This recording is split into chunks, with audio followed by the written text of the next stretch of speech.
na ewie akokoto bi ewo ino supermarket ahodo ya dwene ho sa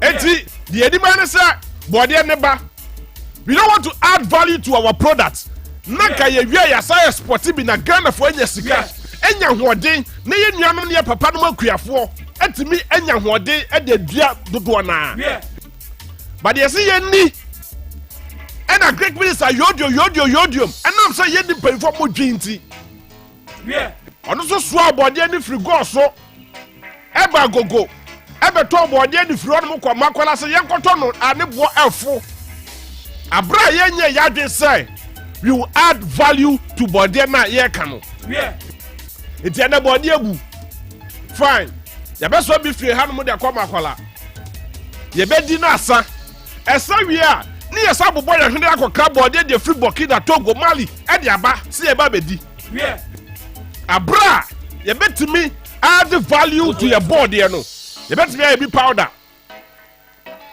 ni ya process e de akokogu supermarket ni ya akokoto ye betimi twitwa bi de agu fridge mu cold rooms abra ensai into woody body na woody fresh body but you pay for this no they are not thinking so the thing that the populist approach is that yamma kwiani no anase ni power think cry no emeto body de bi wo makola ni yakase o body abu nti body na abu ne de I Greek minister modern bo so are they trying to tell me that the whole Greek ministry is not thinking, doesn't have any plans? Say your warehouses, so they can make good use of the warehouses. A Greek ministry, the whole Greek ministry. A German they don't mutrim. Anti moe maksa kwa yehu meeting. Aje ho per diem. Akoko swaka a body de free krase ada akoko gu makola. Ah. Enti a Greek ministry ti adwea mu ina motra mo dwe ye no no. Mu ina adwea wo mutrim no. You are a shame and a disgrace to Ghana for say you are not thinking. Mo dwen. A Greek ministry, you are not thinking. You people are not thinking. Yeah, there's one individual. I mean, promoting the business. More fine, chairman. But there's one individual. Need fufu aramebwa. Say our market. And then on what they and your battery board here. Powdered one. You're processing the camera. And then they go supermarket. And the year sporty be. And the man is making money. So if there's an individual. Our Nimiansa say, hey, yes, I did way. How much more a buy? Sika mpe dede. What I say? Sika mpe dede.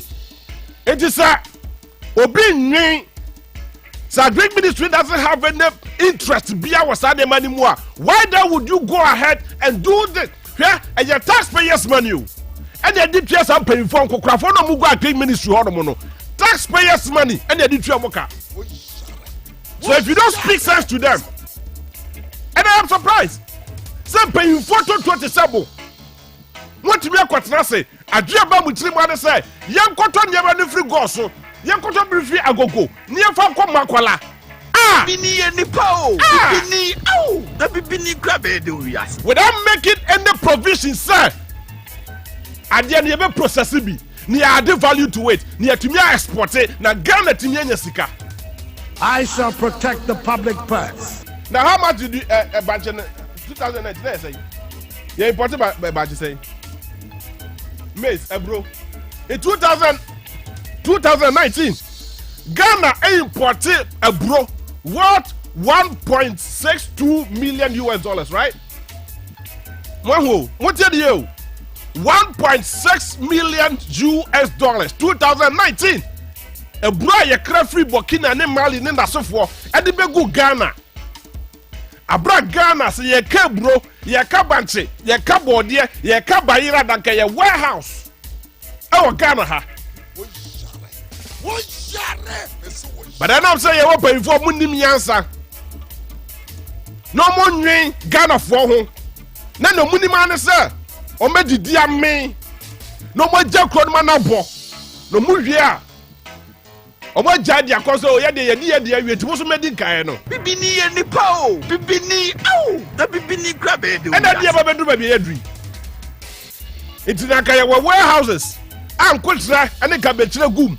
Mponche ene na sefo na gu warehouses no ya locking it down just because it is in the name of politics. Politics inti ye ja warehouses in the gu horomo. We haven't made our minds, sir. You buy your courtroom. Near to me, processibi. And to Kwana Koto Bordia now. And then 4 years, and then 1 year crowd of free Jimukrada. It still looks fresh. I bet me a talk no ready. And I can bet me a circulating all around our supermarket in Ghana.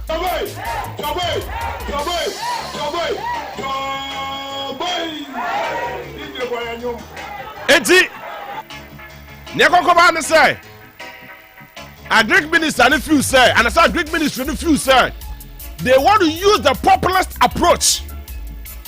Populist approach, they say, oh, a man can't for the Greek minister, I had you. Of course, somebody there, free go, so. Of course, somebody there, free go. And they're about grind. I'm here in the Yato. Hey, a Greek minister, where do I had you? This is madness. The Greek ministry should think of adding value to our products. I bet me I spotted me. Guess what? That Ghana can make useful money, good money from our for our farmers. So that Ghana can make useful money for our farmers. Yama mini ya papa no kuafo. Omo bra anopa wia nwumre. Etimi yes ade we ya. Yamfa ebo nto so ya add value to it. Ne yenya binton efa kwa monone minim sa dodo na amotie because abunim sa body etimi de cake kura de a Robbie, are you aware? What if say the body cake onim legend o ya aware say the body cake okwa agogo asante atima agogo ya the body be cake ba hu aba say yes ya the body aye chips ya the body ye de mabebre. But then I'm saying, I buy the few some brothers when young Quasaphobia audio musunti. Into a young Naji say, oh baby, be not done in the rhetorics. I ask you to be citizens. Not done the Casasa, Basasa. Citizens, not subjects. Responsible citizens. Sika mpe dede. It's a magana ni au ye babunu. And my uncle no say also be queer. Because at the end of the day, no, queer now, you know, a bobia naso. The last time I felt so sad, me real queer. I dare you kwame bafu. I say, there be my dear mango be pray about acres of lands. Mango ne so ye nyat of war, ye nya obia, obetimi abefa mango na kase, o processing mango no. No one make you good use of it, not the value they account home. Mango see now pro ye. Maboka. So how do I go into this business the following year? But our Greek ministry will be touting themselves and say, hey, we are doing our best. Yeah, at the papa. Is that what you think is the best? I will serve the public interest with courage. I will speak for greater justice as well as compassion. And I'm just about some few questions, baby, sir. Some few questions, be. There was some few questions, baby, sir. We remember NDC assembly, so now, away from this, young NDC Congress, Nankasa, or more election, regional elections, no. Beluchi Mame Chabo Bimpe video, no. Why? For join me live on Facebook and let's do this. Let's do this. Bonjom no yanko, DJ Bonjom no yanko. Bon, friends, Chabo Bimpe, no. Yanko. Obi Amesha Saturday, how many minutes? 1 minute, right? So in the next 1 minute, Chemabi Brava Bediasa, one when you're crying. I shall be no. Mosha Saturday, when I'm making one some adventure. We're ready. Yanko, hey!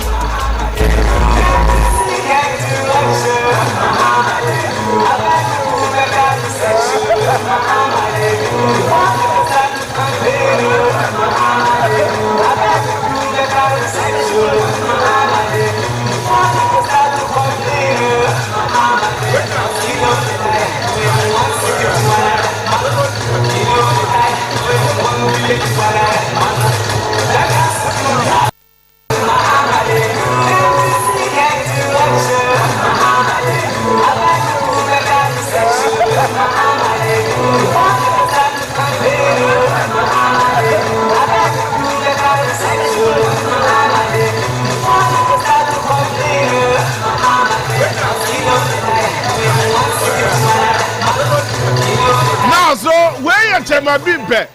Na me producer say me for video we call the last end of your program no. Na yenya da agenda so do me because me wo questions be mienu miesa bi bisa Sedun Ketia. Johnson Sedun Ketia. The General Secretary of the new the National Democratic Congress NDC. So also kwa battle, also kwa elections. Okay. Me wo questions be miesa bi ebisa no and I'll come back and ask him those questions. Sir, one of the questions me ba two no me the back home. During Johnson Sedun Ketia speech na Oma Babayara Sports Stadium.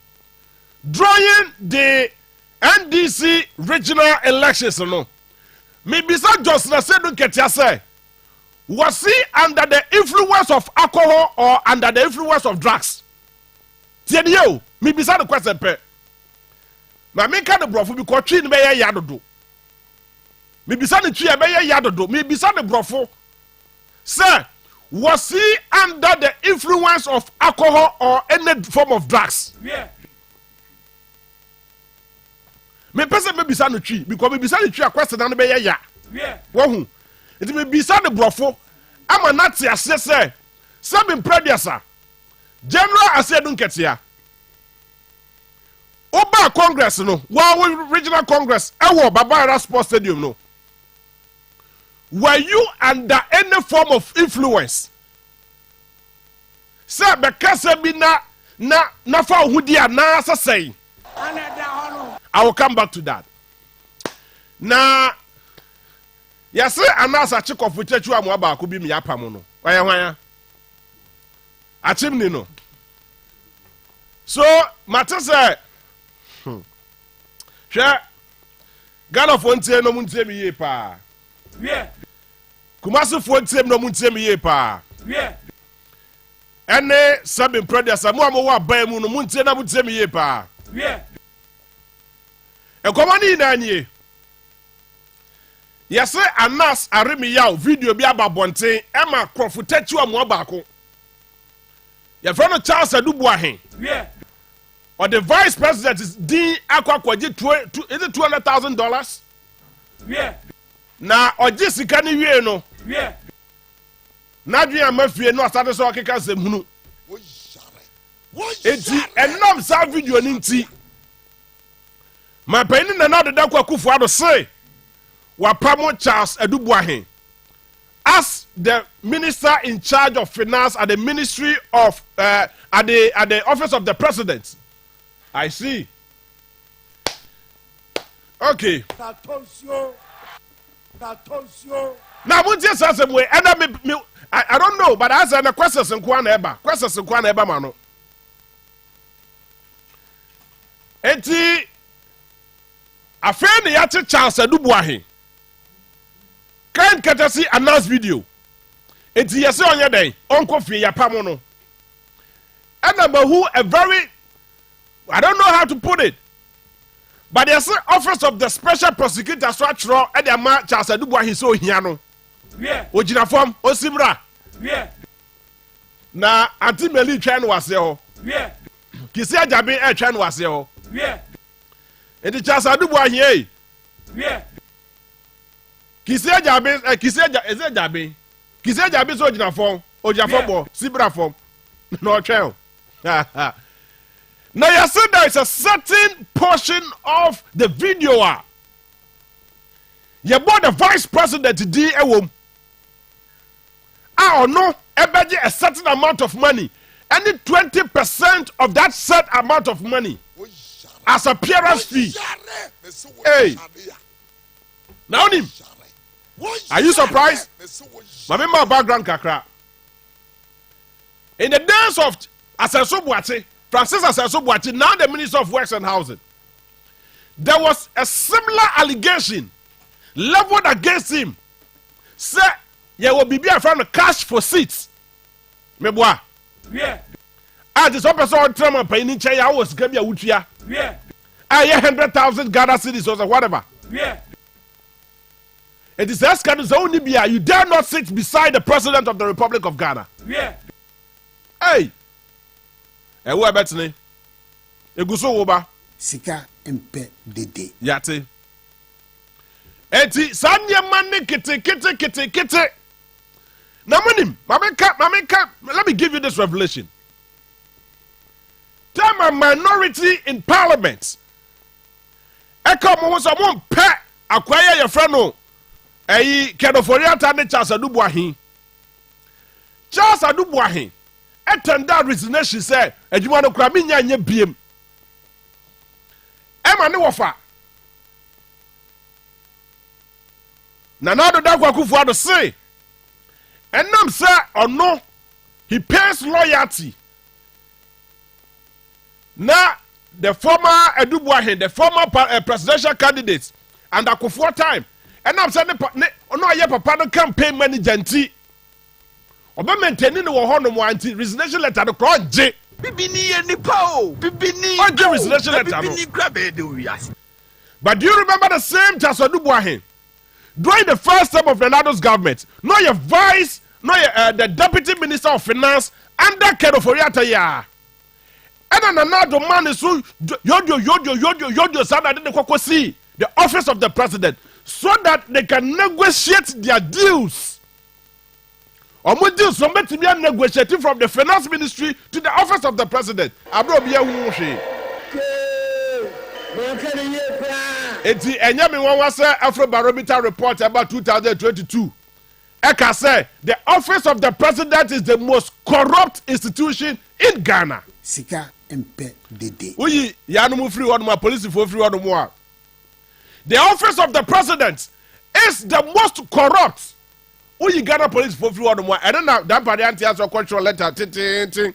Adamu born in hini say na mu revisits akofo we no so ka obi. It admit it indirectly he admitted that they are corrupt. But the office of the president, according to Afro Barometer's reports, it says that they are the most corrupt institution, followed by the legislature, the MPs in parliament, followed by the judiciary,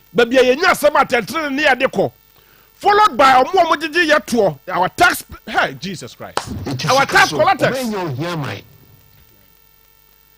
The Ghana romantic area, the GRA4, it's a very romantic area. Very, very romantic area. Afro Barometer report is we are crophobia. Yeah. Ne bajidie pa omumu dia mu ni jidie kete crowds akofo we mu. Yeah. Iti Charles Adubuahin. What the office of the president as the minister in charge of finance. Yes, sir. According to announce video, they say, Opa na jisikado. Na dwene nya adwuma te se kwesi nyantachi. Yeah. Emo started no kikan sembo, he was speaking in other tongues. Hey, take me as a brother. Take me as a brother. Take me as a brother. Oh, Jesus Christ. Ema me no ka say. The office of the president I issue letter.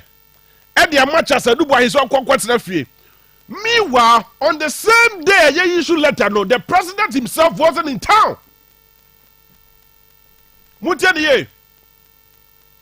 Now, I am beginning to understand the idea Dr. Bawumia na se ochuche the home because achimfo no fa ne nya hwe.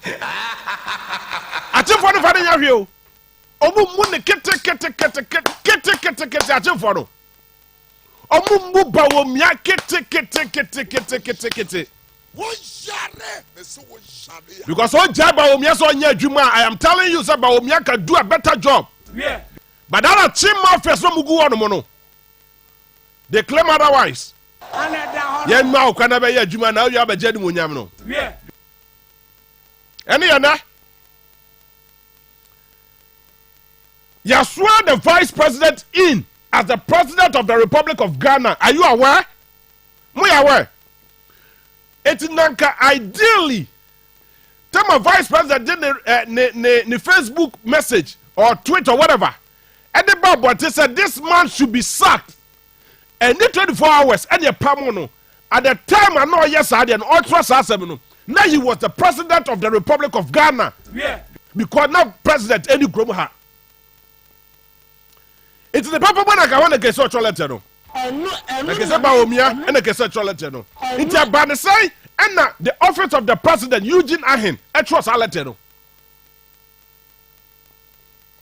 Me say, the office of the president, the presidency, they don't have a single and an atom of respect for Dr. Bawumia. And the point we need to Dr. Bawumia crown and seven brothers and who born. But upon series of scrutiny in any summer echo kosono, there be papa no nim day. Now so I tell for the summer money quite. I shall protect the public purse. So he has surrounded himself with these same people, the family and friends and his cronies. The likes of Nana Santi Medieto, the senior minister Yasafu Mafu, Gabi Ochedako, who the hell is he? Any the likes, the Charles Adubuahins and the Kero Foriates and the what have you? Omuina. I said with me, I said I come in. But for the purpose of our listeners, now watch this. Bibini and the pow, Bibini, oh, the Bibini grab it, do yes. Charles Adubuahin. And I had not done an scapegoat. You can't scapegoat and the tree the air day. Yet now you musuo. Yeah.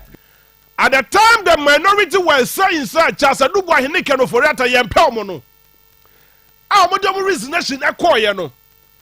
So another year president to be a tear Ghana for us and no book Ghana for. Nankasadia way, Nankodia. Nankasa corruption related issue way by no. Nake their sanity say this man is also interested in fighting corruption. Nakabani said the Kebel say, oh, Papa, wait there. About the Katasha Padia, don't go there. Yeah. But then I'm so Nakasa one interest. Now, him your yenti. Washa Machasa, do why he anymore grasses say poto. Poto. Na, just a do why if was so fair, a year, yasi. Yeah. Was it 200,000 cedis? No, $200,000 near the appearance fee. Yeah. Now we are watching 20% of every investment. Now, what is our real estate? What do you call it? Oh, you're a real estate developer. It's yes, so far. Debe invested. The second be our project name. Now we are was. I mean, these are some of the. Hey. So potential investors are running away because of these greedy people. The greedy Ache mafias. Potential businessmen. And Ghana Ghana because of these greedy people in government. I don't take short, I don't take madness. I don't take far. Now we are. Yes, I could not sorry them. Yes, Shirawo. Asafu Yewa. Ha! Mesemo. Mosra we are about Ebono. Bibini and the pow. Bibini, oh, the Bibini grab it, do yes. What there was some poor Ghana Sikam. A book of po. A tata kofo. A go business. A jo musika. No more Ghana free Ghana hanu musiyako. And you think that you will go home in peace?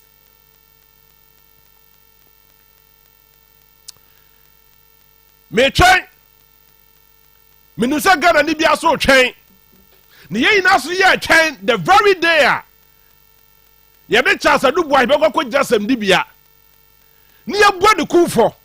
Aka cha de say ade a wodi o man na be de kire din ye no. Enye de kwaso nti a che watum. Because in another case, kwesi yan tachi de no. Akosi say ye so e court. Enya de a Ghana hanu say ye ti 2 years on, Anameboa. Was it that how many years? 3 years in pony. Yet, what she? And in Nebian way of Cassini power computation. Sir? And in Nebian way of Cassini power computation. Ah. That's what DJ Romeo don't know. Kwasiyan Tachi, the other some pending. Our court at the some market time. Our the judicial court. Aluta. Josu MC. Still now mugu so ekoko was asebwe. And remember, sir, Aluta is the same constituency chairman. And the man the new patriotic party. Ewa Josu. And yet never go court over alleged bribery scandals. Yeah. Observe. Me de bibisa me nsem o. Me bisa me nsem. Me be power me bisa one striking question bi pa ma mo adwi na mo adwi abaso. Sir, abayi ba hey. Na now the 6 years of government. Mu te die pa o. Sa me sira ka be bisa de to ba me bisa de sisi na me refi. 6 years ni. What to say ya chi? Obi a o exported drugs da. Yay. Yay. Hello. Asa me gabote. Me say 6 years ni. What to say ya che any drug baron. And I say bia drug kingpin bi da e wo Ghana ha na. Okay. Enchuchire your boy. Now Mama for the other details no efan twen nyame aduma next week because I have a close eye on this Charles Adubuahin case. Now, Vice President say, Onim Hoshi. No crown, Kaida or this year, Charles Adubuahin. Now, Mutio, Brofudi yo. Vice President say, on Kaida or this year, Charles Adubuahin. Remember, the Vice President is the head of the management economic team. Charles Adubuahin is a member of the economic management team. Ken Oforiatta is a member of the economic management team. So if the Vice President says, sir, on kind the last time on this year Charles Adubuahin, does it mean, sir, among economic management team ana? Among committee ana? Among committee ana? That's a question. It's a very harmless question. So Vice President to say, on kind of last time we share Chester Adubuahin punimpu, amubo punimpu, uniena miniena unie dia. Does it mean, sir? Amuko cabinet meeting ana, and as amuko economic management meeting ana, and amuko Vice President nanko, and answer Charles Adubuahin and nanko. Ewo ebetini. Ewa ebetini. Enche legend beba. Ene komo na no odin o. Na pesa me call the form. Ye fa the form nation. Ye fa the form. Ma me Germany aba fiata go. Ma femo pa. The captain himself, Captain General. I miss you guys so much. So much. Na muntie we. Yes sir. Yeah, tall affordable housing. And they see affordable housing. Decided to explore the possibility of selling the Sagleme affordable housing projects, covering the 1,506 housing units, current value, to a private sector entity to complete and sell the housing units to the public at no further cost to the state. The proceeds from this transaction, this sale, will come to the state and it will be reinvested into affordable housing projects. Government will have to provide additional financing to the tune of approximately $46 million to provide off-site infrastructure, that is water, electricity, and storm drain, to make the housing units habitable. The need to invest approximately $68 million to complete the buildings and other essential on-site infrastructure works at the site. What makes the Sagleme affordable housing project even more complicated is that government has expended approximately $196 million, and upon further consideration, government does not intend to expend additional taxpayers' money towards the completion of the project. Bibini and Nipo! Bibini! Oh! The Bibini grab it, do yes. Hey, simple. It's about the tongue affordable housing, and about the sea affordable housing. Oh, Jesus Christ, the Son of the living God. Hey! Bibini a day. Bibini and Nipo! Bibini! Oh! The Bibini grab it, do yes. Sir. Wo yare. Me so wo yare ya.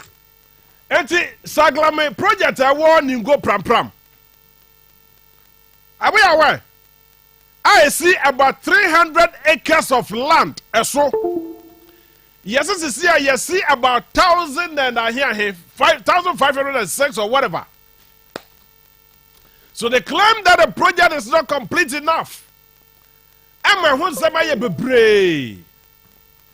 So they are fed up. Agenda kuta the housing ministry no asi. Enti yadwia sidia ne yampe obi obakwa koto affordable house na si Sagleme no. Ye ton a ye de sika be kwa hye adada affordable house mu. Wo yare.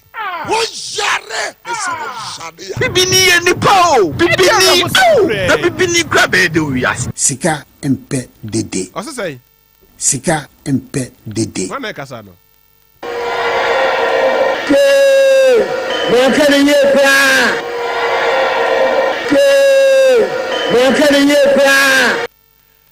So I just want to get a clearer understanding. Me person me nyanti ase ye pa what this Saglame whole project. Yes, logical is that. And as can be did ho. Na money say Ghana ko bo busia $200 million. See the baby see over 5,000 housing units, not 5,000 rooms. So 5,000 housing units between 1 bedroom to 3 bedrooms. Yes, but let me say. Now, so Saglame project then here. It's a 1 bedroom house to 3 bedroom houses. And I see 5,000 of these housing. Near the man mobro for a here for the mobro munisi come to beto a dying. No money baby at the mutiato. Somewhere in 2012, a binding project, fantastic. 2012 Atamos, right? Name Mahama. Is that Atamos Mahama? I see. It's whether Mahama Mills administration, whatever. A large qualifier, so they say Yakobo was $200 million. Yeti yani disikadi inama sikanasa. Emma a day yetimiasi. About 15,006 or whatever. Sikadi bini ho. Consultant you saying? A certain consultant BJ an amount of money. I just say $32 million and you need to consultant car. Yeah. 32 million Ghana cedis. Thank you. Now, you 20 akani wia. Yes, you can value down. And that almost say you did about 100 and something million Ghana cedis. US dollars and cost here no. As I said, what you say, I will value down now about $64 million. So it meant that Collins Dauda, the former housing works and housing minister, and then the chronics, you know, at the Ghana Fosika. Hey, sir, Emma Sam no, I was MDBA a war court admitted. Yet, yes, Madame Wasi. No, so this is Saglame. Beluchi Saglame near. Wow. If the former Munim Saglame, I want to go pram. Mumra Facebook, Namu Johnny and Namu shares our video. And I just love it. I just simply love this. So that I buy it, Johnny. Some producer, more bro for him. Now, when you go to some of these African countries, the North African countries, more individual crime crab who for sick and sit down. A binding making provision say, oh, you're a young guy. To say be a belucha na sana say opeso warrior. They will make sure you have a good job. They will make sure you have a car. They will make sure say oh quarantine down a binding slash 50%. That's what you're 50%. Being a Ghanaian must stand for something more than the holder of a birth certificate or a certain passport. So that you will not struggle so hard. So many baby do with theater. But now, affordable housing I say so Koremampong enya affordable to send the Ghana for nim say be affordable no saglame so dia so a kwabrane achesikana did the left and right near say yen tons affordable housing about 15,000 housing project not rooms so 15,000 housing projects yen ton never sikano sa kokwasha that affordable housing biem Joe Aden enti mo kwatra meeting abububo tai eye mofu akakraka ene na sefo ina nti adwen ba mutirimu nie ye wo jare me se wo jare ya Ministry of Works and Housing. I'm asking a simple question, a very simple question. Enti mububo tai eye mofu kakraka akwatina office esa bon fa adwen no enti adwen ba mutirimu ne se Munto affordable housing in Fama Obi. Namuya, Massa the Sikana Kwashada affordable housing mu. Na affordable housing ben the affordable housing. Jesus Christ, what kind of madness is this? wo jare me se wo jare Ya come see no ya. Dabio, Amante Brofodi. Play back the audio for me. Let me hear this. Let me tell what you need because maintain them be say yeah to affordable housing and they can reinvest it into another affordable housing. Na affordable housing better than affordable housing. Yay. And I'm a bottom. Decided to explore the possibility of selling the Sagleme affordable housing projects covering the 1,506 housing unit current value to a private sector entity to complete and sell the housing units to the public at no further cost to the state. The proceeds from this transaction, this sale, will come to the state and it will be reinvested into affordable housing projects. Government will have to provide additional financing to the tune of approximately $46 million to provide off-site infrastructure, that is water, electricity, and storm drain to make the housing units habitable. They need to invest approximately $68 million to complete the buildings and other essential on-site infrastructure works at the site. What makes the Sagleme affordable housing project even more complicated is that government has expended approximately $196 million, and upon further consideration, government does not intend to expend additional taxpayers' money towards the completion of the project. Bibini enipo, bibini the bibini grabe do wiase. Oh, Romeo. Bibini enipo, bibini the bibini grabe do wiase. I mean, him say brofoda ya kana sa mote ya. Enti ya ntoma obi. Na ni pakono sa so med enye ni ye no sa meton ma Ghana for. Because abana dwesi, abana ni sika, abana kobo obosia $200 million. And almost say, dimu $196 million. And you see about 1,006. Meanwhile, Attorney General Governor Dame say, or the value equal assassin so as the Sagleme housing, or the value call Hodomono, or more value assassin na any project ni na cost $64 million. So about a huge amount of money, akwakodi kofobi bottom. And the business so what is happening? What next? As I said, watching the Ministry of Housing for say, now they don't have any money again to continue this project. What they have is the idea given to them to sell the affordable housing to a private developer. Now, also developing Ovia was about the tongue at the Ghana for. wo jare me se wo jare I'm don't take madness. I don't take far.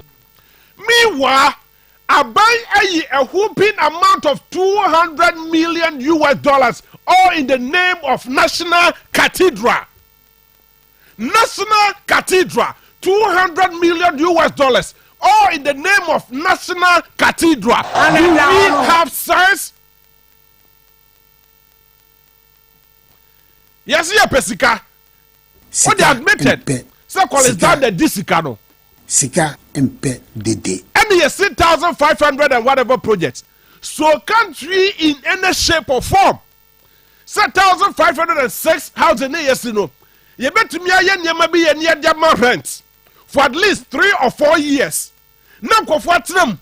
Say don't cry anyone more cry. Hey, oh come crassy baby brother, so come cry baby cry now. Oh come rented down the crab hard man now. Don't cry niano. Eti woman ni pa de bo ho kaka kra bi 3 to 4 years time it becomes your property back. Na sika na obenya no what's that they are reinvesting into the abandoned projects. Oh, hey yo. Ya share my project wey agu ho no mo pro from 2012 to 2022. How many years? 10 years on. Hey yo. 10 years on. We are still marking time and the akeka brofo akese and the chichi ye rare. And ye Jimmy Mofa Chame Misremo.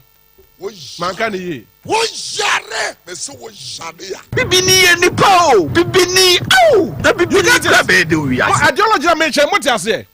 The simple logic is that near to me a complete area and the pandem will be ye no. And then ye for my rent. Now by sika obet me nyano. Ye for N1 yaka de so. Near making sure say no ye bet me awie. Na ba be a buy property in the next 4 to 5 years. But I buy this only interest be a woman or private developer. Now if say private developer, this also will come from the same abuy munkro for. I shall protect the I don't public want to press. mention names.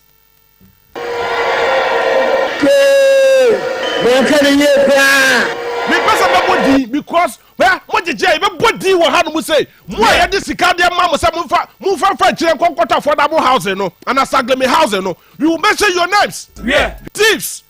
Yeah. We have all the documents, we know them.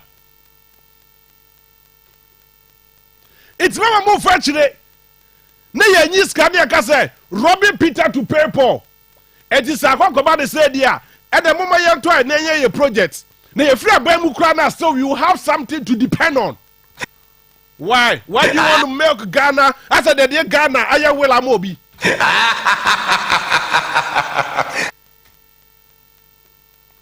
This is what I'm talking about. And the bra Ketashisha Chrono, I would want a cost for Ghana, how do you say? For back left and right, back and forth. I your biaman need to mean more as if you don't have a leader. Yes, you're going to say affordable housing. I was sagleme. Sagle there, yes, admitted, Obia Disika, yet need just some dibia. It's young Chayama of Saglemediano, Empro, a danim pronounce say, as say we are not gonna for. Ministry of House, Ababu the Hine, and the Tragan of what and Yantiasam, and so Yababeton, affordable house, they are my private developer, so that the private developer will develop it and reinvest the money, and so that Ghanaians nonsense.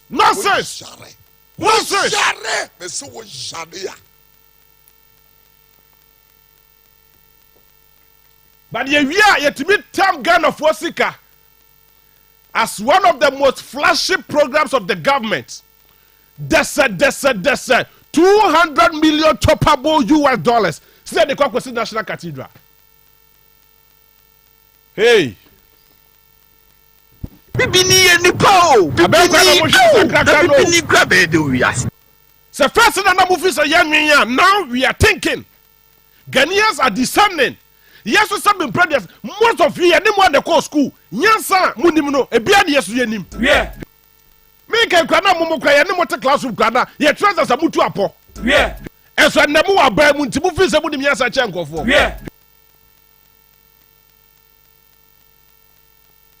The point I'm trying to make is that there are a lot of people on the street who don't have a place to sleep.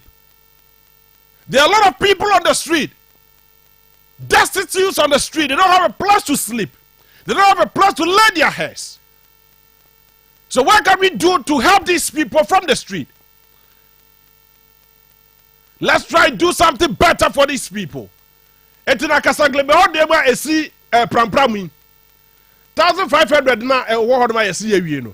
what they admitted say you 1,500 and yet muteni yo and yet 1,500 rooms so 1,500 projects housing and ye out of 5,000 muti free mami so about 3,000 and about 3,400 and what was something and aka it's young for the say sir 1,500 projects are and what how do my ye no young for the say ye mu 1,000 and you fully completed yet to be for renting for a month nemu near who say for 4,000 dear at least anya kradomo baby da at the end of 3 or 4 years government will get something substantial from it near to develop the other remaining ones are akano so that it doesn't go waste rather than selling the whole project belonging to the government. Yakobo Bosia at the Babesi. Yes, here the Akoma private developer. No, we was about to turn the back at the Amagana for. What sense do we have? Fellow citizens. Hey! Let's do you have a call there, bra. We have the this now. Hey, no question. I proud to about on there. Michelle, no question. Gate. And I'm a catcher. No question. Chairman. BNR report, security intelligence, and everything is telling me. It's telling us, sir, you have won the election. I said, sir, we say, Chairman, yeah, the air catcher, we are on the ground, so we know what is going on. He was shocked. When we about the year, no, Chairman, we should have him say, and I made him come, baby. I told him, we told him. But I'm going to tell you series of events I see here at the Babayara Sports Stadium. I just don't want to talk about it because it's their own issue. It's the security issues. And we have to talk about it. You have to touch it. Now, Muntie, before I say bedroom Hodomon, lawyer Ivan Samankwasi was spending over 1 million Ghana cedis on elections. Hey, Jesus Christ. So does the NDC have the moral right to call the MPP government as corrupt government, Anna? Debbie. Jesus Christ. Lawyer Basamankwa. Abekronsa. You are a disgrace to our democracy. You are a disgrace to some people who are looking up to you. Adanya. Every person be a work constituency be a me money 350 Ghana cedis. 3.5 sikadadan kansana kan 3.5 million. And any part JB me pacho majo. Legend me pacho me da sipa. Me da shaunsa. O de kwa me da sipa. Kasa Beluchi. Me tin former Facebook page no so Akoma 87.9 FM. And I say Onua FM and Sonia TV on Facebook. What do you mean? For Papa no trust my woman and her man so no. What do you finance minister no trust my? I was from Odia baby. Ebiana Smaya cano de ye can Ebiana Wunya Hubio. Beshow people like this. Woman ye way or more than a president. Our Ghana memoir say ye were cano for Riata. What do you repeating of Fanako Manembra when ye? I was for why you cano for Riata bra embra. You say Yasamano.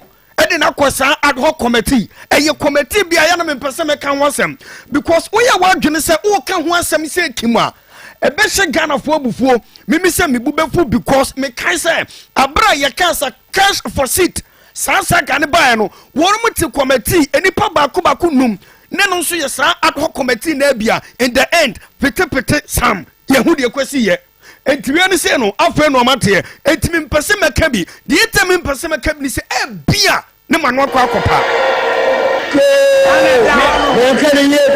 mesumi mpese meka samanka ne ye ebitina mse mo mahwe one Mr. Ayiken Oforiata is more than the president of Ghana Jebi na ubusa question bi se adenti ana yewura baumia want mini we mo enkonkoye economic debe meeting unim se ba omia se bi o mo fa ne nya brodian po na campus o mo de otu o mo to Omo fa bawumia anya brodu mpo na nkampe so omo de yatwitwe omo to abra bi asabio omo kwa jana bia. In the sense that adia no hwe eno tika point na wo making say enura no yeah yewura chase dubuan ni dim pie sa announce ni video no mu no Ghana mampani oni kromu a Dentina kwabra ne twere krata yugina he etwere na wode Ghana mampani na na Akufo do di na chef say ono na direct ni say won twe very shameful.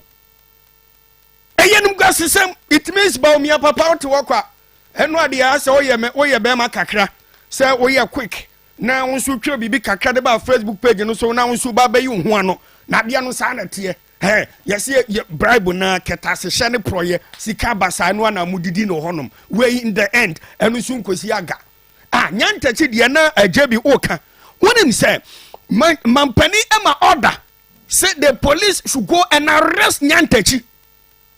In the end no oman kwachi nyantachi o omo invite no ema na sabre na nyantachi kwa wa I think say no ko owo Egypt enti nyantachi bedru ya wo ye na adwene se wo de no kwa kwachira police fo no a police fo de nyantachi dwane ye aman sam trofan capture no I see unim ko mampani aso ye de me tete ye omo pa kira se mampani ye beda chi nyantachi amana ye campaign se ba beje power nyantachi boaye ni onti yanche no enu tina nyantachi case na ya foolish case no nyantachi enye Ghana enti ana nyantachi enye FA president biemo eye because of Federation of International Football Association and for them attack omo tina nyantachi nei oni power biemo no enye Ghana mra enti na nyantachi oni power. I see eye ko komonko mampani nyantachi abo eni obesi na nyantachi asem ngosi aga Charles Biso asem na kwesi hi Yadanso asem na kwesi hi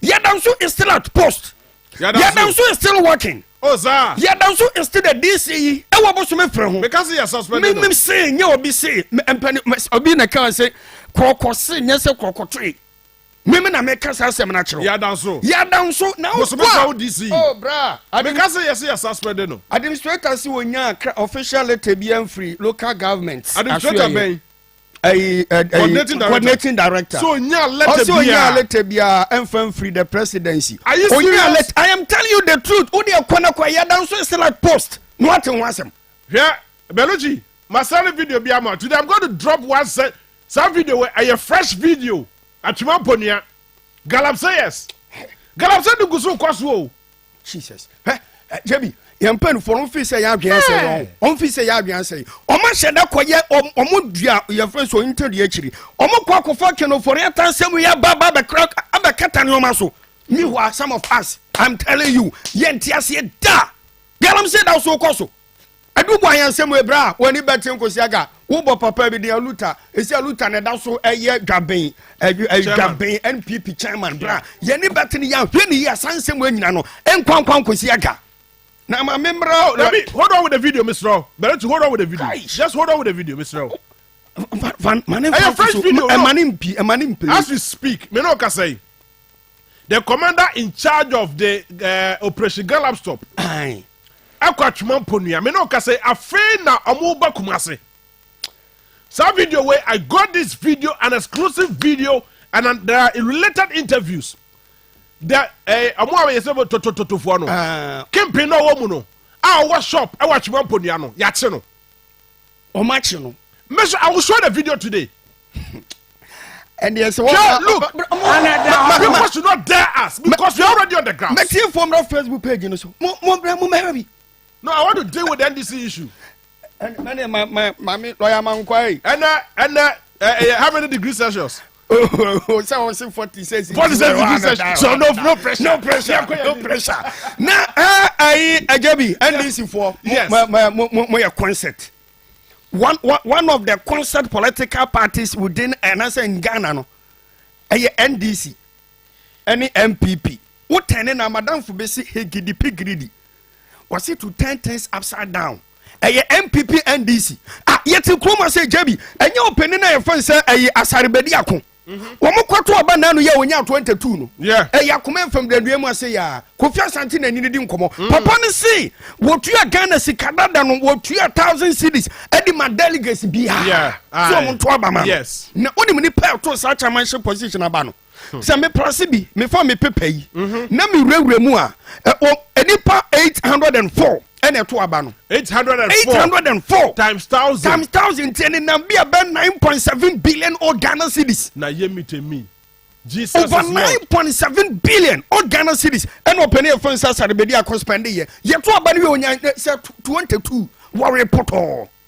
asɛm wei ba yɛ NDC foɔ twerɛ ɔmo se kan do wɔn ma abɔnten mɛka ne deɛ yɛ ahunu ɛna delegates no eduru baabi a ɛgya bi mebɛka asɛm bi yɛn problem a yɛn fɛn so wɔ Ghana asɛ nyinaa yɛ delegates nyɛ obiara yɛn problem sa yɛn fɛn si oni nyina no ɛyɛ delegates nyɛ obiara a ɔfa yɛn mo pɔnkɔ se the highest bidder ɛna winning yɛ anbadwo nyɛ ɔno na kan ɔno na kan yɛ ɔno ɔntua sika ma delegate daana onya 15 okay when for the san we anya sika abra no ba ya MC ɛwɔ dweso dwaben no enye delegates assembly members in the to obama no well yeah yen classify no say delegates well assemblyman ben anase DC ben MC ben ana betima ba bonten opomra na yen for bible ni yen nsia se mampani a pointew ne ka se nkonkoto so ba untwa sika ma assembly members no a eti ne ya ayi ofa ya mo ponko bedwudwam say when is sika no lusu ye and then Zuba allege or the allegation about bantin say kwabene dufo and the sika expose amanfo nti and na ono de wanya ban patwa nya sa Zuba no ye de oboase MC for oboase etu ye MC oboase na John Dramani Mahama ebo den say Zuba bra number representative simanemu e wo oboase ne patam no patwa wo assembly members no a na sabra ne ye tagwam so me delegates no Zuba wo mo obi aka pra na one more be a capre. Who capre? And yes, sir, a Tidebiam Kajabi. A year only a form said delegates, you know, Quadjisica, ni paninya de cra, near Quadjisica, near Twab Abandia Mani Pano. Near the sir, and ni pubby about 200, no, Ebian Cahasia. Not delegates, any per 200 a Quadjisica, no will be on yard, they shed the entire constituents, or their share con. Any panocono on one number. Namu boom. Odi opa se ebia your friend say Romeo and Eba. Oh, Mr. Kenny, I want to about Mr. Rama, videos of NDC Congress no why? For Bibra. Amo regional Congress no. I think we have more than enough videos. For Bibra. And Jabi answer me about lawyer Amankwaso no me person me show free. Oh, where's the na ye dey tell.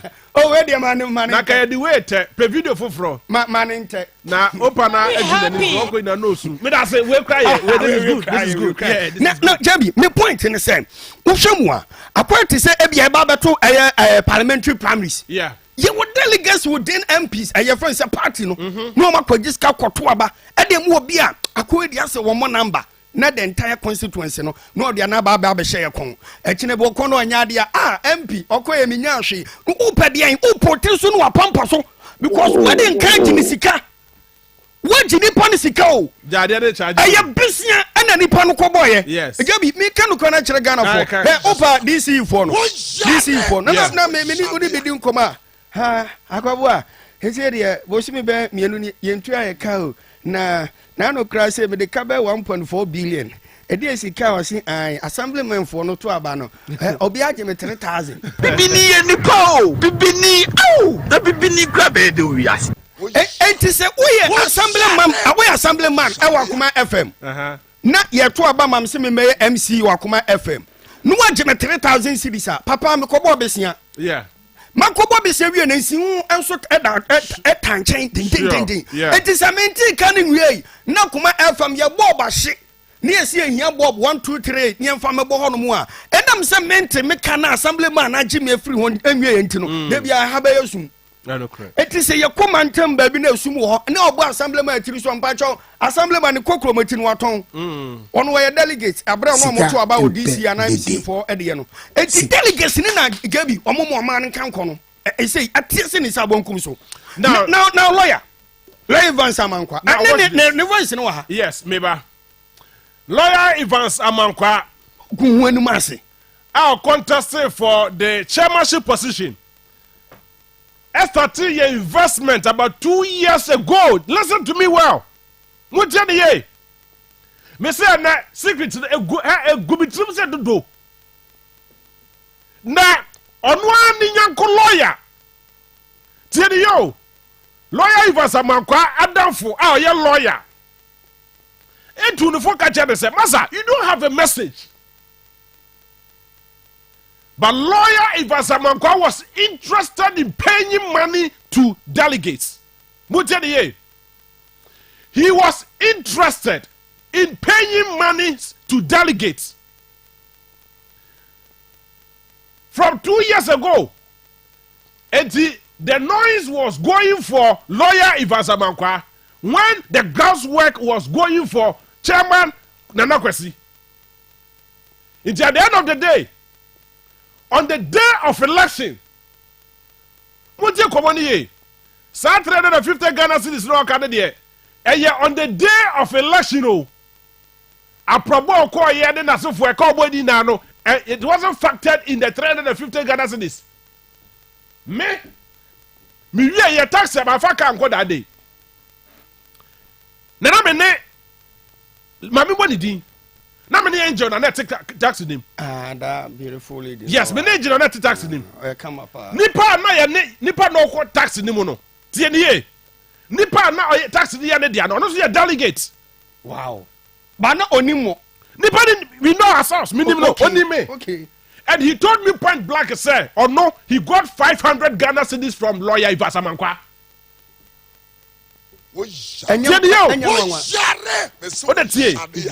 Okasa asam ne kyerɛ me on Sunday evening. Monday anopa. And a lawyer Ivasamankwa bɛka kyerɛ Ghana for and Akoma afɛmatie for say otua 350 Ghana cedis. Meboa. Voice no ho. Play it and let's go. We am bɛka some kyerɛ Ghana for. Me ma ho bo mo no. Na me ma every delegate. Then we are happy. The delegate was working. NDC. 1,316 from the constituency. Other appointees in the other day, victory NDC has won. Very happy. The unit chairman has won. Nana Kwesi. Otia 350 Ghana cedis to influence delegates. The delegate has working. NDC. In any case, I'm for Faka and Kobufie. Now you be a Kumasi to cry. Victory is ours. Ghana. NDC has won. You never do 120 Ghana. Obinsun free crime to about how many years. Within Ashanti region. And he found year to kwaya kwa a year 350 Ghana cedis. A bini ho. So lights in so busy ho. In so yatro ho Z mineral water. Fabra me. There's a label on it. Fabra. Infantry. Yo. It's lawyer Ivasamankwa 350 cedis and my delegates. 1,316 delegates from the horse's own mouth. Bebajo, Mesramo, Obiaba the calculator. What calculator? I'm a calculator. Meba, me dem me pechinye pa. 350 Ghana cedis times 1,316. 1,316 delegates. 80. Emsafo Mesramo. Mo fa mo aso fe me we ye yase. Ghana ma juju ba die sunie. Me di e de JB. Mene legend, the legendary legend Akoma, and of course the official DJ Romeo, Bellucci, Sama. These are the wonderful guys behind me. Yes, thank you very much. Zet Amwakohine. 350 Ghana cedis times 1,316. Ebamo 460,600. And I tell you, madam, 460,000 Ghana cedis, 600. Tetisicano, 4.6 billion. Ebisangu echire eno obi aketu abebo so me nan no no. 4.6 billion old cedis on the day of elections. Na jebi some billion won. 100 million sa 10 o and 1 billion o. 100 million sa 10, 800 million sa be 40. Sika mpe dede. O say you come the boys in your school cruise no more crew. Ena o me dede. Emrante na mo so mo call ya mo kokko no ayi no. Mo call ya no the secretary position we do the mark court. I mean the better krum hapa. Me amada for but I'm akoyin. Yeah. Zet am akoyin. O ka ho bi na ono obenya. No, don't worry. Twetwere. Don't worry. O the mark court. Obekasa. Now listen to this. Ono so kwaye branded water. I free Zet it your friend Zet am akoyin. Me ko hu ye. Me ko ya fe na. Me no bi. Oh, me ko ya na fe na package. We ye Zet mineral water. De pa. Yesu a ede. Enti lebu ni nie. Mo amohwe no anu nie. Zet amoakohene. Zet Dr. Amoakohene. And oko work e woni krom Jabin. Your friend say Mampong. I Akoma ye work am no kama pa. Enti iso na oseve was na bi nie. But we do also we nya scan to delegate sika bi am. Also we nya sika bi am delegate. Ni nyina chi. But lawyer Ibasa Mankwa de. Otua 350 Ghana cedis. Now, ladies and gentlemen, but Nana Kwesi voice ne mami.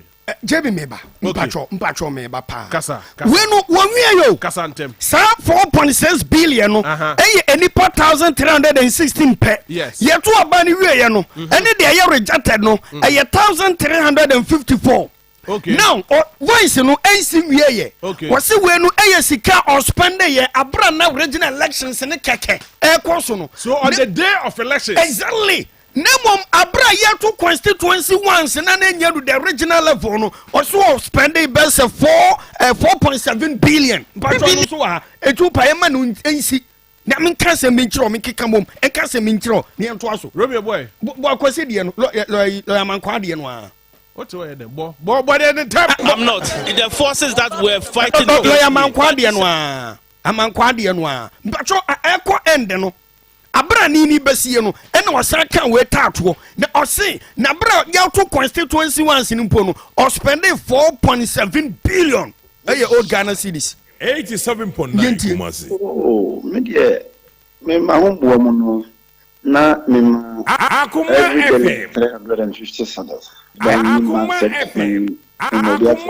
For the chairmanship process.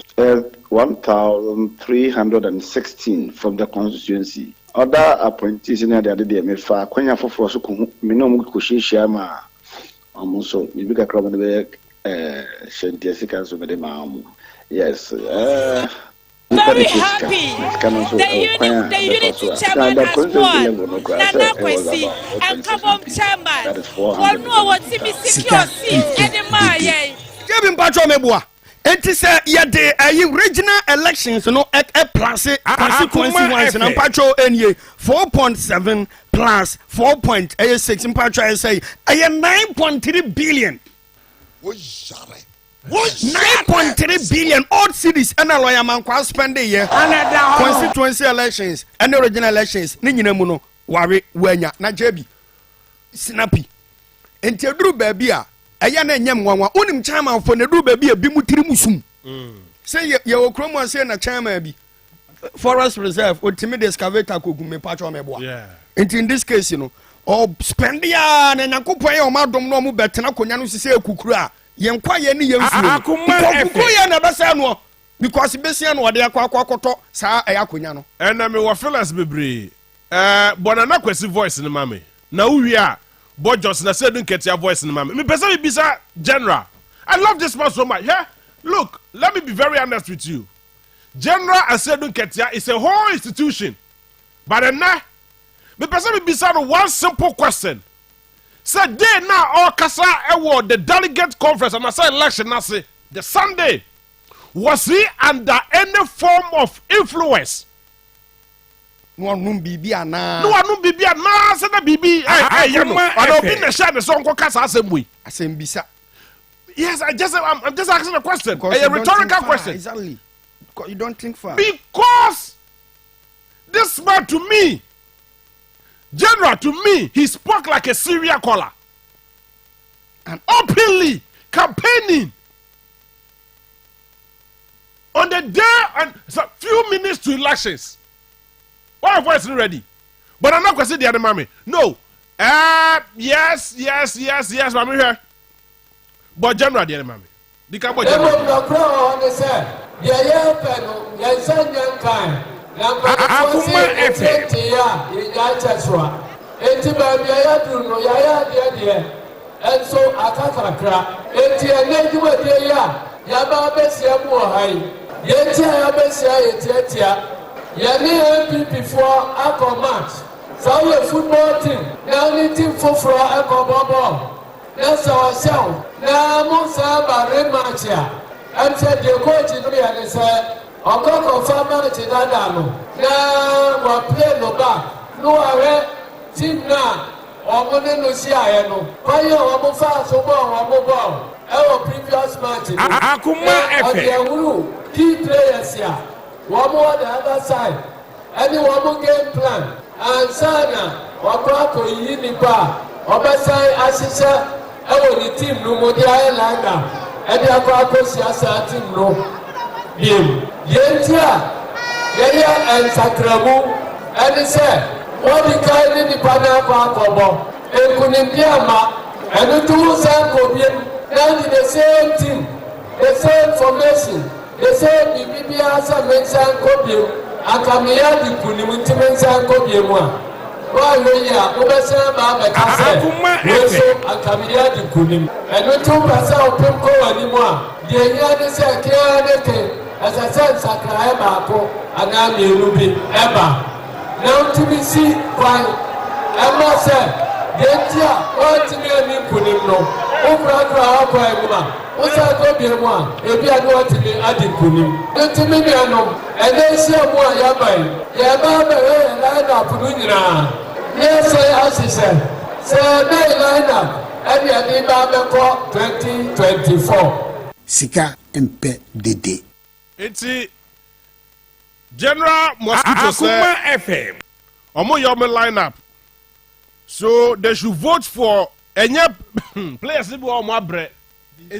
Captain Cry. Yeah, substitution, right? Now, and the general, the general secretary, the chairmanship position. And now, Waba Kumase on Sunday, openly. Ababaya campaign adiatia nana kwesi yes nana kwesi anu musam tom but that video no that video mame nana kwesi say general came here to campaign against me Akoma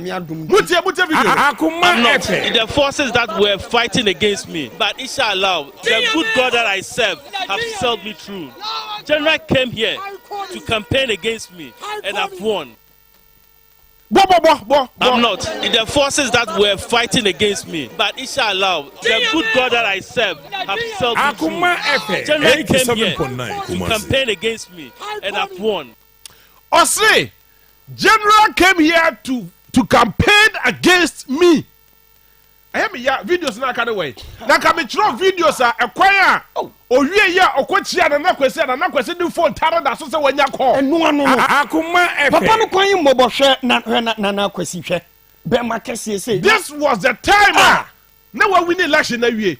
But he wasn't happy. He wasn't happy. No. Just because or say the general secretary of his own party a campaign against him. Now listen to this. Meba muntie.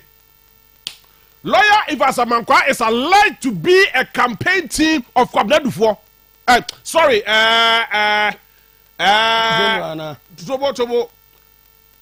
General Mosquito campaign team member. And the question so yeah of a swamp of team member. That general and no for swamp of so na so. So that is the allegation. That is Katela, yes sir.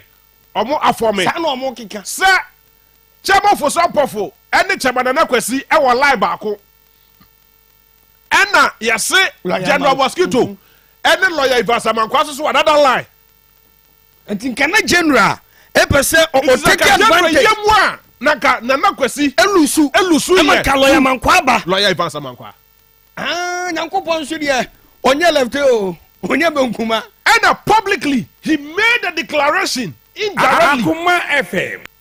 It be job it na mbisa say lawyer pa general Mosquito is a whole institution and he has gone past a statement like this. It was a blunder. It was a childish idea no be you know. Before God the man, it was a total blunder. Blunder. Big time blunder. Say General Mosquito, of all people, will make a statement like this openly. Party mo power ba.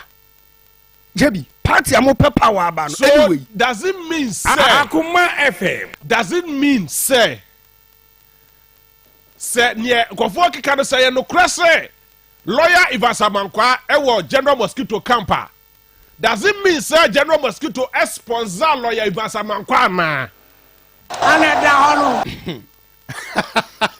And also the workers rhetorical question dia no. Yes, am na me bisa. Say kofo kika no say no krese dia. Say General Mosquito say no person lawyer Mankwa na eba. Lawyer Mankwa na eba. Oka omo sponsor ne ho na. Akoma FM. That is one question. Now, no question. Na wa ye ntiama General Mosquito a campaign company edetiaw ewo your own region. Bibini enipa bibini for this woman. Biana say dey be mo kika say na mirror yo no mu nti. Na question say insuohia emfa nipa. Insuonyunu mum. Ndi insuonyunu. Enti bibisa na question asem chairman na question. Edian na wa ye ntiama wa kasa wo chairman. O wo secretary, general secretary. Eba Ashanti region. No baba ye campaign ediatiaw. Akoma FM. Well, enu so asem sebe but JB I believe say yakonya to a adehye na pre. Me no ka say. Just na say do ketia in their bid so kwakọ contesting for the national chairmanship position or the number 2. Sisia yes team aye yi omu ina Ashanti region no aye chairman of Osampo Nkofo. Hey, executives ni nyina the regional executives na sanya sa kama ne de no no de oso mu ebetumi aka akire ende o man to kra na no mo koto a national one kra emfa hey yes team aye yi omu the regional executives omu war region ni mu nyina aye chairman of Osampo Nkofo sana bi mu ka yes and e bon say de general I just want to see form. Enti general timi am twan me yam pon election no. E no koye. O ka se wie ya. Enti sameja fi e na so mu in. Inu kwa senke ba ne sanso. Now what's surprising and shocking? Die ba ko ayi onwon pa. Before election no. E yes asa we. Belo chi concentrate me now. Na before Akoma FM. Yes. Bo do ni mami. We aye chairman bimpe. Onim chairman bimpe tama no ye regional chairman no. Na question na the vice chairman. Yes.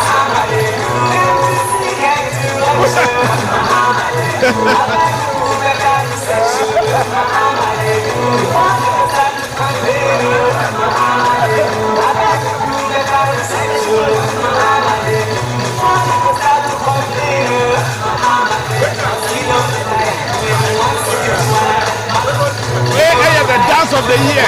Asa ewo we dey anybody know that. Go share. Go get me live on Facebook. Go see me. Join me live on Akoma 87.9. Jema Bimpe is on the floor. Yes sir.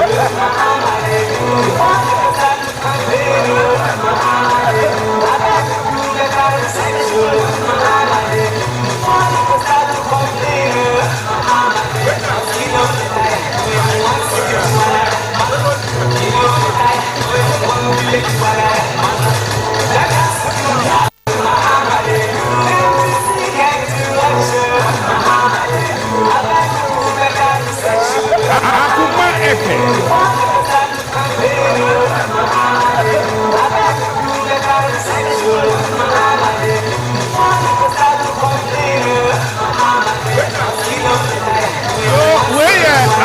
Of the year, can see Chama Bimpe. The NDC motivating. What was motivation? Ushana no Bizano. Ushana no Bizano. A fast mission.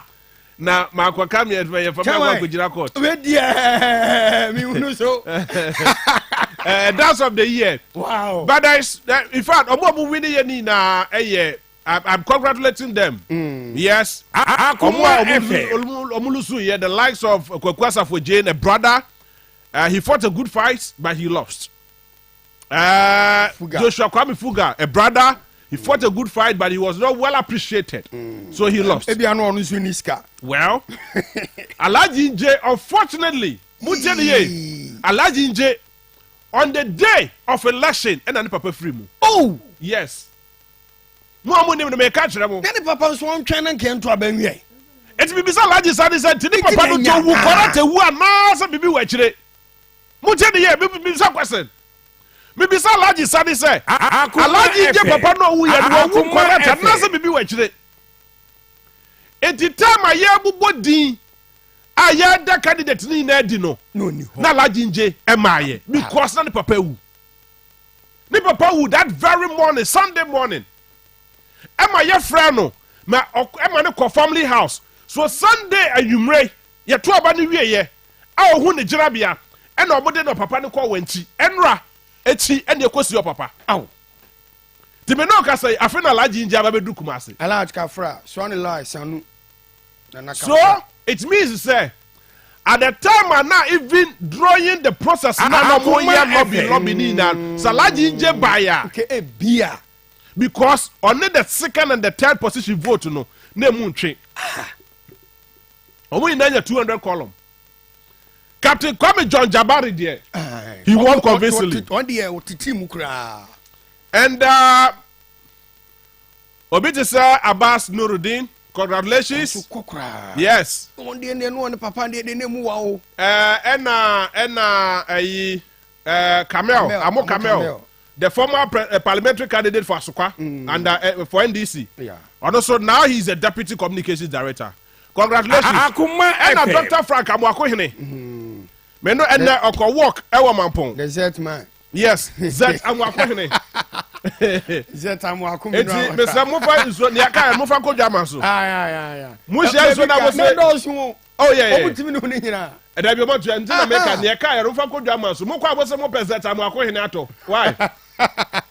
Mo present am akohene now mo fa voice note mra je bi ma menwe we sina meba now I'll give you time more fire we have time more fire anya kra no aka the last video I'm dropping the latest video Galamsey issues now mo fa voice note mra 0505 437799 mo join Ghana Majo WhatsApp group no I've seen a lot of messages please send your voice notes na me mo 0505 437799 0505 437799 obi so te say Patrick Etia elusu ye delegates pa Zuba elusu ye Zuba dem say no tobo odo mo yamiesa Zuba ena Njokone ena Amwakohene Akoma FM.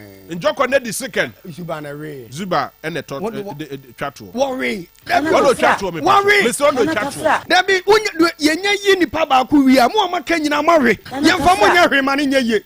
Mo mare. Nana kafra. Lawyer say worry. Lawyer man kwa. Worry. Mate, o de mate. Ana wo be position me de na hwe ho. It worry. Me ni aba bia mu. Worry. Ena ho abiem kra. Dodovi Esulusuye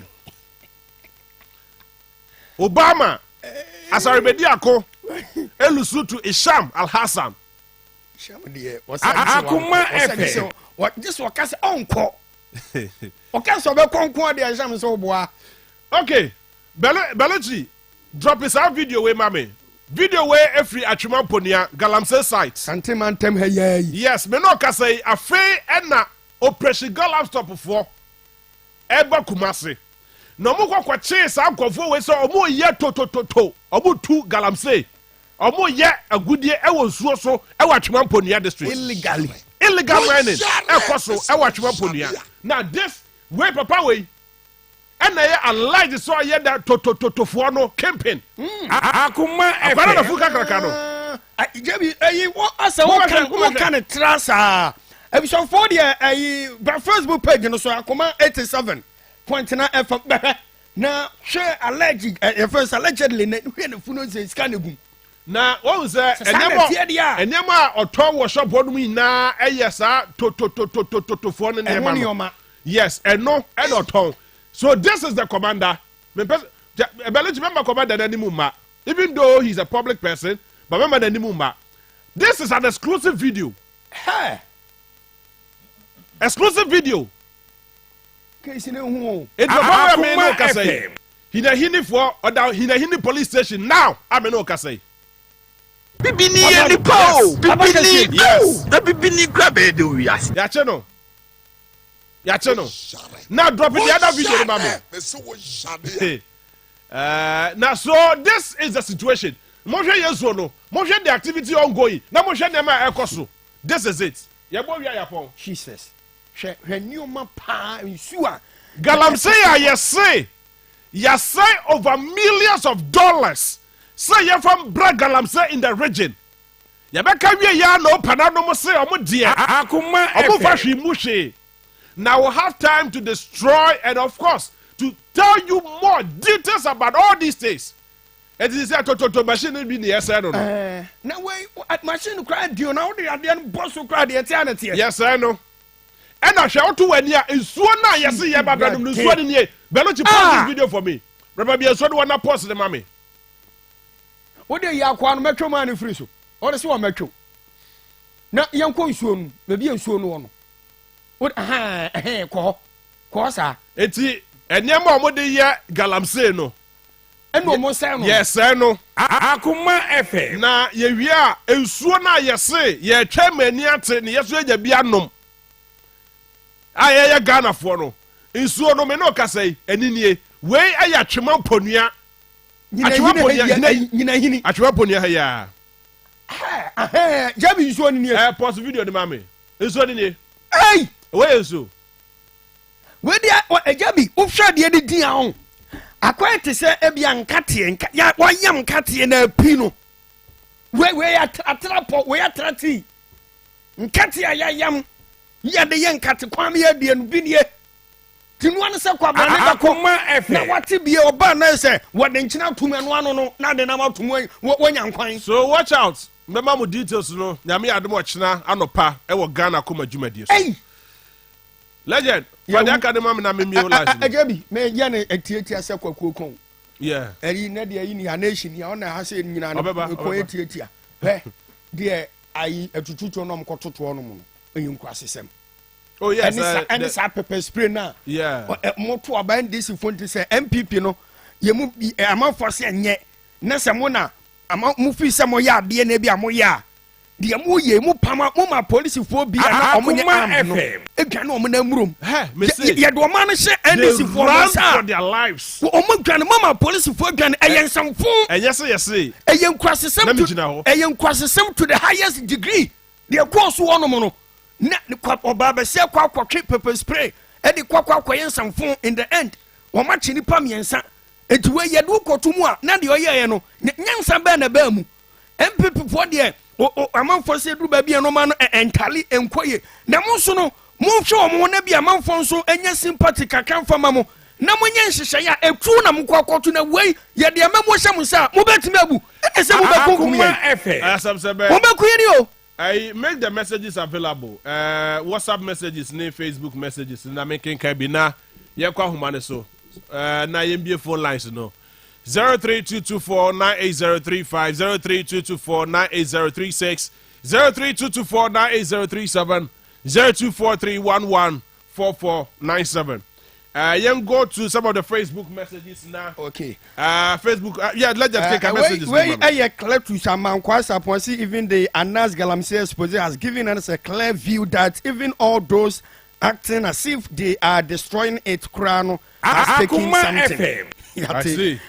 When so Metro, Timaya, Austin, I say, but a lot of our leaders are aware of this work, and all the Galamsey workers, works leaders, bring them to work for them seriously.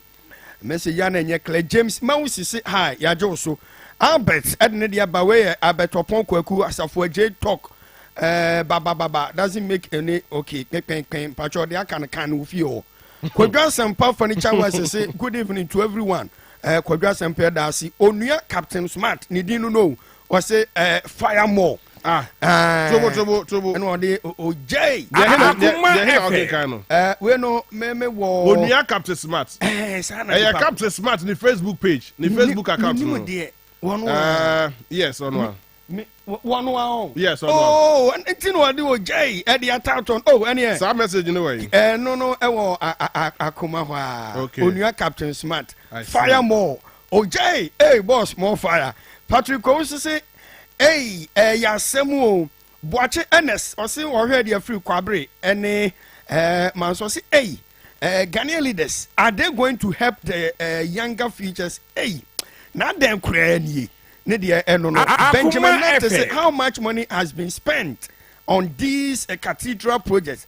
I say asset present, okay, and we didn't count the amount. After where Joshua Yabana say, hey, Ghana. Pajo, I say, if you are a man, call Collins Dawuda and ask him this propaganda noise. Yati why? Also, Paul Farmer also. George Malfo or Chayen or Shayen or Sinania Jumedian ho, Eddie free from Mesa or Chikro more fire. Now, Oriano and a Sky PC. Oh, wow. Today is my first time of watching your program. Match superb. Penny, what radio? Ukwade biara non so copy no okay yeah you call license hello my boy Operi kira bo Yankopon na sunje nka onu abejafo nyina ka so mini abibia boko de boko we dey wa ode chekonko bibia eki the king of taxi drivers aka agogo shigo like I say His Excellency Dr. Mahmoud Bawumia aso chia ofa and ode no kwa apia kuka na JB Yay! Hey, would you? Baba, you only ask him Biaka Yanko. Majoy. Hello, Majo. Thank you. But when you? Akoma FM. Madam Mohammed Mekasi first and TV Jasi. What's your friend say? Mohammed, I mean to you. Adabakwa, Mestre, or mine and pen for women say. Galamsey, once a media, so first a day, Chama won to me. Etiesi aban ye da chinchi maja padea edda hon ma wo se na ma ya hemfu ye mpenimfu ina ye di no mo se nka kwiteti tanka o man fo se ne sa nka sabe daga hanka kwaye da so da ho je sere mpenimfu o mu papa fo no ntwe no homfi ta Akoma FM da se nyamin kan beda se hello Majo. Yes Majo. Yes sir, when you hello edua bia be obi a mesro fuma me why na menya mente wonkan ye why mesro wa hello Majo. Yes sir. Yes sir, Bacho Wani. Majo. Yes sir. Send Alaji ma fi bi yes obi pe ma mente wonkan Pasu kita Alaji let's compressor Professor Lucy technology no third one. Akoma FM. What failure? You take again. Inshallah. Obesan begin. I said, you I said, we didn't see that. The cover of compensa. You know, Lucy. So, where I go? Yeah. You are going to say, "Mina busemu sunka." Lawyer Luso no. Obi ani ho asem bia. Sa election dey anya ko obi be Luso. Lawyer, no, what is no give to Mr. Are you not worried as a Ghanaian? That's me. What process wa anya ya munya butre. Inshallah, obesan begin. Mate. Akoma FM. Hello, Majo. Yay. Edward dey nyina butre ne dey yo. Na be ne den. Ahotwa ne dey. Na eki feka ekasai. Na. Debi kakra o me kan say. NDC for ye catcher over there. The city, and one squad here, you may be funny. No, or one, and you go with them. The world is a ticket to the one, you remember Bosso, what can want to me. Danko Fuku, yeah, but the radio sooner, and you can away, and I told her, that's the case. Akoma FM. And the young who got here to say, we're always there. who are better? And one woman radio to the cat will be a corrupt nothing for because they say no. One would the say corrupt today. What would tell you? You power move you woman to the Medas Baba. Medas. Okay, hello, my joy. We need a Yakatoa. What's happening? Give him Marjo. Major Hamza. Yeah, Hamza, Minia, Simon Congo. Simon Congo, my too. Giving Uncle Akoma FM. Nine lady, and show will break a crack and cheer as my pa and passo. Chaman and Aquasi. Said the name of Trinity, a town for Babilano. And said a daddy, Pefi. When you marry, baby Missro, said, do baby, no fish me come out the year wood Juma, out in my college and maybe a swan, would you feel so that in Trame, the Bram come sewing. Now, Minchia. Me penny form almost one nesina. Ma did you believe on also banasina organizer? Ma postina dairy, if you will be a mammy, Michel Pabo, Paso, if you are power bon. Na, JB. Akoma FM. Akoma FM. The whole very events Amakwa. Say, you see, if you obey for a yawa. Yana a ya. Minsanko corner secretary Nanka, who be anyone on any bed getting me a siaga. Pankama kwe ni befa ne boko edi kwe and really gina ho bet nyo no e ye fi abayifo ye no ntimi sire na won ye hwehwemu yi no ma mpaibɔ won sire nyankopɔn woni bia wo ye nyankopɔn bia won fa nche no won nche na dwun kro ene de bra de ne ba sa so sɛ ono so obedi no na menim sɛ nkabo mu ena hia chama na nakwasi nyankopɔn e ma ne Solomon nyansa no ena Akoma FM mu nyina na mon kamom na mon ye dwuma na 2024 yenji power no friend before so Meda say yemo voice note kakra na ye sorry so e wo hard say let's go. Hello, good evening. Bamucho me kase free boss me from Esiwa.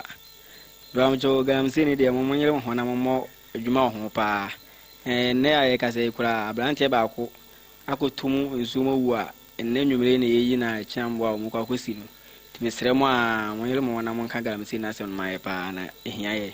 Mebruno woo home with Akoma FM. JB, Timon and Brepa. A mob was Sky and a moboy, you was among Quadia, Mambo video, and I could see sign out here, sign out here. Mombo was in the NT, near Huska, our usual. Good evening, senior. Most new Kukufu campus.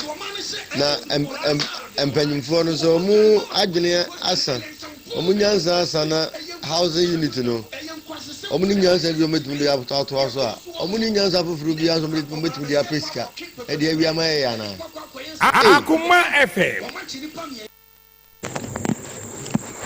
JB si Ghana me ha pa yese mo me mi say ho se wo hu broni obetam ni sika abese vo Ghana hada. Even cry and share Nigeria memu kure escafo do na do send na foreign account FC Ghana for te se sua trana doso escafo obi apeso bi foreign account share do elections and say yes esca o man mo e share tie say o man no ho kire din ti no say basa etie escafo ya ntimi invest o munyi na sika sa wo business mo heye. Yeah, hello Jerry. Akoma FM. Because if you keep from up here, none of the corrupt 400 bands so much. Now for say or another video, no more on the Anangas on the good. Why can for that thing? I'm in a Ghana for paying people in this in Nabi. Okay, Jade, when you mean you check out. Okay. Now you've gone past our time. And see, DJ Romeo. Forget about you the end of Akoma FM. Minya Nakamet, remember what was on you? Don't sleep. Wake up. Collect your money. But wait there, Mr. You fire you now, Casafampo. So on behalf of the entire team, Bellucci, of course, the social media guy, the Rasta man. Me need your photo be fine. Me the picture never to Facebook. Na mo chere emi enu. Why na my photo ne ye fe? Why? Mr. Mo kanu kura wo. Me ne twa photo bi say photo no ne man dey fe but me some your fan boy channel. Enti me the picture no beto me Facebook page so. Akoma Facebook page so. Ni ya hwe ye mienu nipa mo picture ne ye fe. Na mo akasa mo judge bi. And of course, so Valencia, thank you very much. I mean, you've always been a brother and a friend, and of course, you are a solid guy in the team. And the legendary legend, and the night 46 degrees Celsius, no pressure. I don't know. Thank you very much. And of course, the official DJ of the show, DJ Romeo. Hey. Yeah. Oh, okay. Yes, Mr. Mumra Facebook is here. Picture in here. Me didn't me do. Where them my picture they here fe? So the picture is live on our Facebook page. Akoma 87.9. Me didn't me do. Where them my picture they here fe? Move what is this here? Me na me take from. I me share suit. I me who here fe no. And no panaso na jina chire wano no. Oshe, you took jeans me na jina chire wano na. Ye hu ni onye. So on behalf of these entire people, Senna, and of course the rest of the production team, good evening, and thank you for joining us. Now for a training upon Yakupo was the password the home master. Omo who buy Akoma F. And then you may equasi die na. Na de chiwa. O dia seda dia ma training upon Yakupo aka and say yes mo. Na yetia si die. Eya dan dati bi die. Ghana, ebeye ye. Me de JB. Good evening.